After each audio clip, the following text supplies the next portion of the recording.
the whole reason I got into this movie and read the book and everything else involved with this franchise is because I saw Iron Giant in that first trailer, and boy, I'm so glad I did.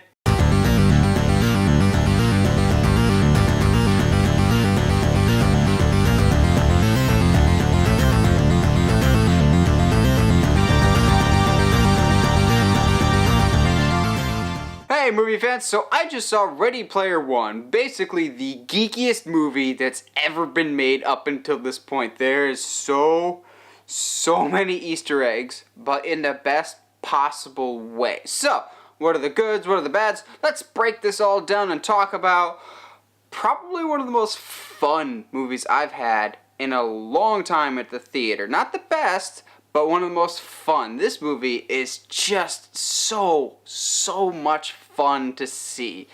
Make sure you see it when you do see it, because absolutely check this out. When you do see it on the biggest possible screen that you can find, because this is a visual spectacle. But what are some of the best things about Ready Player One besides the fantastic visuals and the awesome Easter eggs?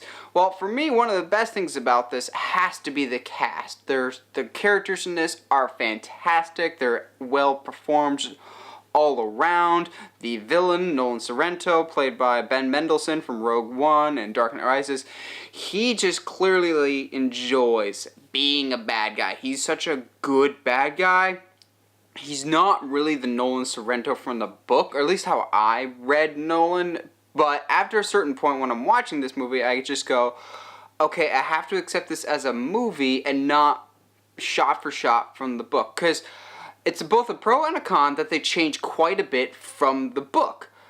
But they still managed to keep the spirit of the book alive and well for Ready Player One, and that's really all I wanted. The rest of the cast, besides the villain, is awesome. To me, the standout character is James Halliday, the creator of the Oasis. This thing that everyone lives in nowadays because the real world kind of sucks. The rest of the cast is fantastic, with Wade Watch / Parzival, Artemis, H, everyone else. They're all just fantastic in this movie. They have such great chemistry. And so, without going into too much detail, one of the major differences from the movie to the book is that the human characters interact a lot sooner than they do in the book. In the book, they only meet each other at the very end of the book. Here, they meet about halfway through. Some of them do, at least. And that kind of, it rubbed me the wrong way at first, but then I kind of warmed up to it, because then it seemed more genuine when these relationships were formed, as opposed to, hey,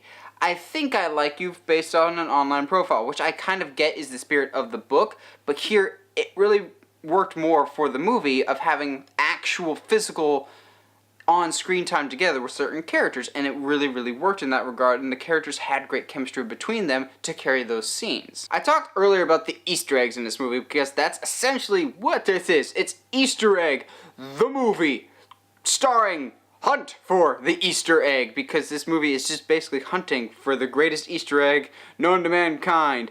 But the Easter egg's like, holy cow, I need to see this movie several more times, because I'm looking in the background going, wait, is that, who, what? There's so many people in this.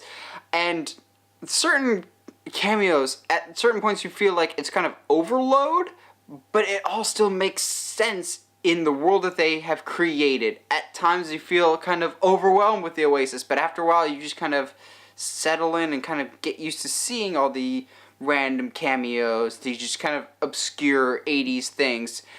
But that's part of the charm, that's part of the fun, and I want to see it again and again, just to see some of the cameos. And like I said earlier, I saw this movie solely because of the Iron Giant, and the Iron Giant holds a special place in my heart. I'm so glad they did justice to the Iron Giant, but they do justice to several other large, well-known pop culture characters, and that really made me happy. After watching this movie though, I really want Steven Spielberg to do a live-action remake of the Iron Giant.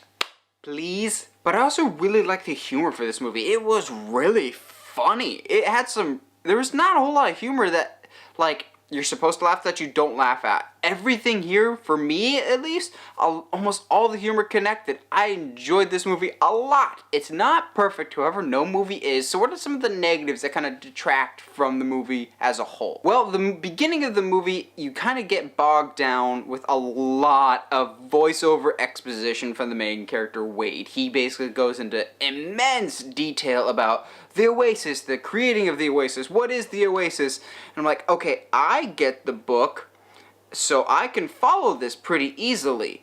But to the people that haven't read the book, there can be times that it might get a bit confusing because they go with more tell and not enough show. There's a lot of explaining at times in the movie, which may not necessarily be a bad thing.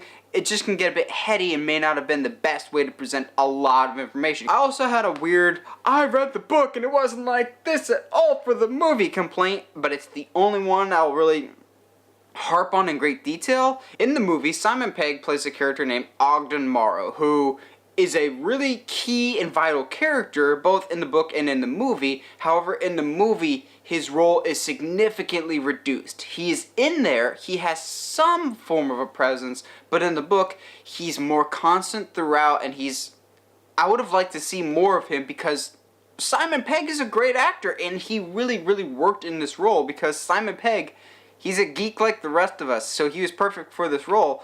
I wanted more of him. And lastly, because it's a Steven Spielberg movie, they kind of tweak the ending a little bit to be more of like, oh, here's what the greater meaning of it is, and it's just kind of a little sappy and cliched, but that's kind of what you come to expect with Spielberg endings, of everything gets wrapped up in a nice little bow and everyone's happy and yay, it's all good.